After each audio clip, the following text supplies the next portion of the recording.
தரணி Tamil audio நாவல்ஸுக்கு உங்களை அன்புடன் வரவேற்கும் நான் உங்கள் தரணி. வஞ்சி மாநகரம். நான் பார்த்தசாரதி அவர்கள் எழுதிய ஒரு வரலாற்று நாவல். பகுதி 11. அமைச்சரின் சிந்தனைகள்.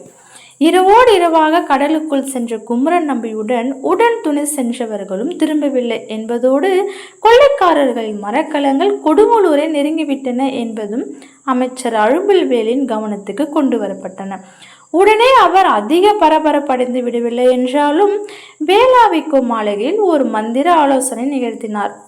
குமரன் நம்பியும் அவனுடைய கொடுங்கலூர் படைக்கோட்டத்து வீரர்களும் கொள்ளைக்காரர் முற்றுகையிட முறியடிக்க தவறினால் அடுத்து என்ன ஏற்பாடு செய்வதென்று இப்போது நாம் சிந்திக்க வேண்டும் என்று அமைச்சர் கூறிய போது, சேர நாட்டு அரசவையோடு பெருந்தொடர்புடைய வஞ்சி மாநகரத்து மூதறிஞர் சிலர் குமரன் நம்பியின் குறைந்த ஆற்றலையும் இளம் பருவத்தையும் குறைவாக மதிப்பிட்டு கருத்து தெரிவித்தார்கள். முற்றுகையிலிருந்து சேர நாட்டு கடற்கரை நகரங்களை மீட்கும் பொறுப்பை குமரன் நம்பியை போன்ற ஒரு இளைஞனிடம் ஒப்படைத்தது தவறு என்று கூட அவர்கள் சிலர் கருதுவதாக தெரிந்தது. முற்றுகையிலிருந்து சேர நாட்டு கடற்கரை நகரங்களை மீட்கும் பொறுப்பை குமரன் நம்பியை போன்ற ஓர் இளைஞனிடம் ஒப்படைத்தது தவறு என்று கூட அவர்கள் சிலர் கருதுவதாக தெரிந்தது. பெரும் வீரரும் பெரும் படை தலைவரும் மன்னரோடு வடதிசை படையெடுப்பிற்கு சென்றிருக்கிறார்கள். இந்நிலையில் குமரன் நம்பியை தவிர வேறு எவரும் இல்லை. நீங்கள் நினைப்பது போல் எல்லா காரியங்களையும் வயது முதிர்ந்தவர்களே நிறைவேற்றி தருவார்கள் என்று எதிர்பார்க்கவும் முடியாது. சில காரியங்களை வயது முதிர்ந்தவர்களை விட இளைஞர்கள் ஆர்வத்தோடு நிறைவேற்றி தர முடியும். இது அப்படிப்பட்ட காரியமோ இல்லையோ, நான் இதை அப்படிப்பட்ட காரியமாக ஆக்கியே குமரன் நம்பியை அனுப்பி வைத்திருக்கிறேன் என்றார் அழும்பில்வேல். மந்திர ஆலோசனையில் கலந்து கொண்டிருந்த மற்றவர்களுக்கு இது பிடிக்கவில்லை, புரியவும் இல்லை. ஆனால் வேளாவிக்கோ மாளிகை எல்லையில் இருந்து கொண்டு அழும்பில்வேலை எதிர்த்து பேசவும் அவர்கள் அஞ்சினார்கள். அழும்பில்வேலோ முற்றுகை நீக்குவதற்கு குமரன் நம்பியை விட வேறு தகுதியான ஆள் இல்லை என்றே வாதித்தார். தலைநகர பாதுகாப்பிற்கென்று இருந்த சில வீரர்களும் கொடுங்கலூருக்கு அனுப்ப பெற்றனர்.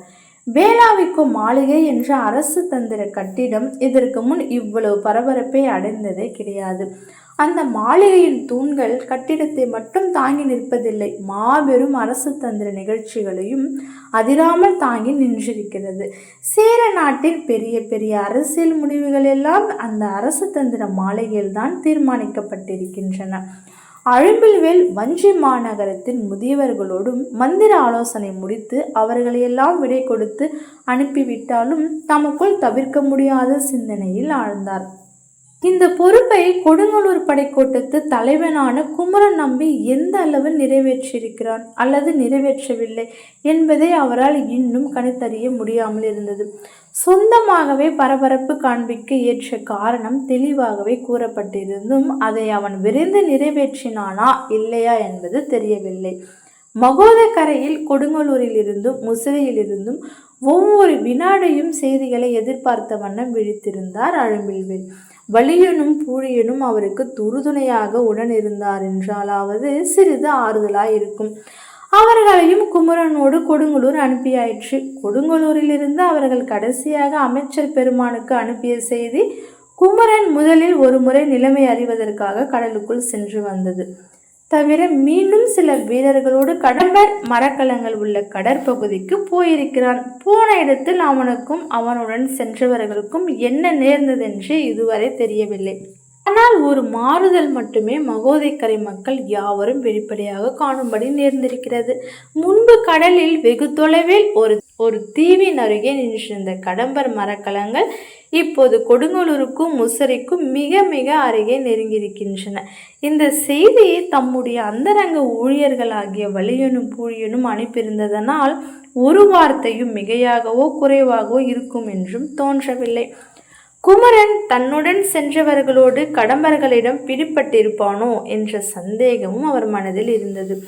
தலைநகரத்தில் பேரரசரும் படைத்தலைவரும் பிறரும் உள்ள நேரமாயிருந்தால் அமைச்சர் அழும்பில்வேல் மிக மிக இன்றியமையாத இந்த பாதுகாப்பு ஏற்பாட்டிற்கு இப்படி குமரன் நம்பியை போன்ற ஒரு இளைஞனை நம்பி அனுப்பியிருக்க மாட்டார்.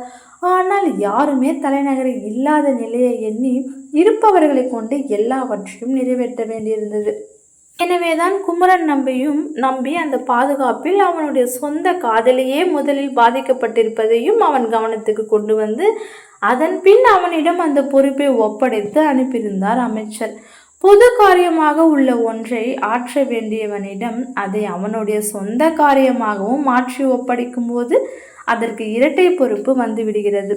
குமரன் நம்பியும் அன்று வேளாவிக்கும் மாளிகையில் தன்னை சந்தித்த போது அத்தகைய பொறுப்போடும் உணர்ச்சி வேகத்தோடும் தான் திரும்பி சென்றிருந்தான் என்பதை அனுமானித்திருந்தார் அவர். அந்த அனுமானம் பொய்யாகாதென்றாலும் போர்க்கள சூழ்நிலையில் மனிதர்களை மீறியும் காரியங்கள் நடைபெற முடியும் என்று எண்ண முடிந்தது.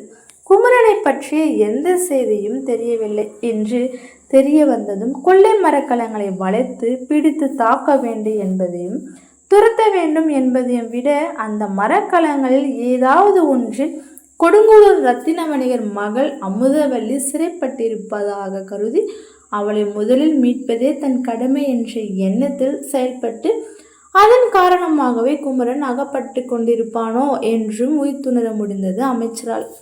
ஆனாலும் அவர் அயர்ந்து விடவில்லை. நம்பிக்கையோடு வேளாவிக்கும் மாளிகையில் இருந்த வேறொரு வீரன் மூலம் கொடுங்கலூருக்கு கட்டளைகளை அனுப்பினார். குமரனும் அவனோடு சென்றவர்களும் திரும்பவில்லை என்பதற்காக கலங்க வேண்டாம். எந்த சமயத்தில் மகோதைக்கரையில் எந்த பகுதியிலிருந்து கடம்பர்களின் மரக்கலங்கள் நகரத்தை கொள்ளையிட நெருங்கினாலும் அந்த பகுதியின் கரைப்பகுதியில் எல்லா விதங்களிலும் எதிர்த்து தாக்கவும் தடுக்கவும் ஆயுதமாக இருக்குமாறு செய்திகள் தெரிவிக்கப்பட்டிருந்தன. கொள்ளைக்காரர்கள் மகோதைக்கரை நகரங்களில் ஊடுருவதற்காக காரணமான இடங்களாக பெரும்பாலும் பொன்வானை ஆறு, பேரியாறு போன்ற ஆறுகளில் முகத்துவாரங்களே பயன்படக்கூடுமாதலால் அந்த முகத்துவாரங்களில் காவலையும் கட்டுப்படுத்த திட்டத்தையும் விழிப்பாக செய்யுமாறு தெரிவிக்கப்பட்டிருந்தது. இவ்வளவு ஏற்பாடுகளையும் செய்திருந்தும் வேளாவிக்கும் மாளிகையில் இருந்த அமைச்சர் அழுமல்வேலுக்கு மனம் என்னமோ நிம்மதி அடையவில்லை. உள்ளம் ஒரு வினாடி கூட விடுபடாத சிந்தனையில் மூழ்கியிருந்தது. கொடுங்கலூருக்கு உடன் சென்ற பூழியனும் வலியனும் அங்கே படைக்கோட்டத்தில் இருப்பதால் சமயோசித்தமாக ஏதாவது செய்து அவர்கள் நகரத்தை காப்பாற்றுவார்கள் என்ற நம்பிக்கையும் இருந்தது. நல்ல வேளையாக எல்லா நிலையிலும் எல்லா சமயங்களிலும் குமரன் நம்பியோடு உடன் செல்வதே தங்கள் கடமை என்று எண்ணி அந்த இருவரும் கடம்பர் மரக்கலங்கள் இருந்த கடற்பகுதிக்கு சென்று அகப்பட்டு கொண்டு விடவில்லை என்பது அமைச்சருக்கு நம்பிக்கை அளித்தது. அவர்களும் கடற்பகுதிக்கு சென்று குமரனை போல் திரும்பாமல் இருந்தால் தமக்கு செய்தி தெரியவும் தாம் செய்திகளை தெரிவிக்கவும் கொடுங்கலூர் படைக்கூட்டத்தில் நம்பிக்கை வாய்ந்த மனிதர்களே இல்லாமல் போயிருப்பார்கள் என்பதை அமைச்சரும் உணர்ந்துதான் இருந்தார். அமைச்சர் இவ்வாறு சிந்தித்து கொண்டிருந்த வேளையில் கடம்பர் மரக்கலங்களில் இருந்த குமரனும் அவனுடன் சென்றவர்களும் என்ன ஆனார்கள் என்பதை இனிமேல் கவனிக்க. இந்த கதை உங்களுக்கு பிடிச்சிருந்தா லைக் பண்ணுங்க, ஷேர் பண்ணுங்க, கமெண்ட் பண்ணுங்க, மறக்காம நம்ம சேனலை சப்ஸ்கிரைப் பண்ணுங்க. மீண்டும் பகுதி 12 பார்க்கலாம். நன்றி.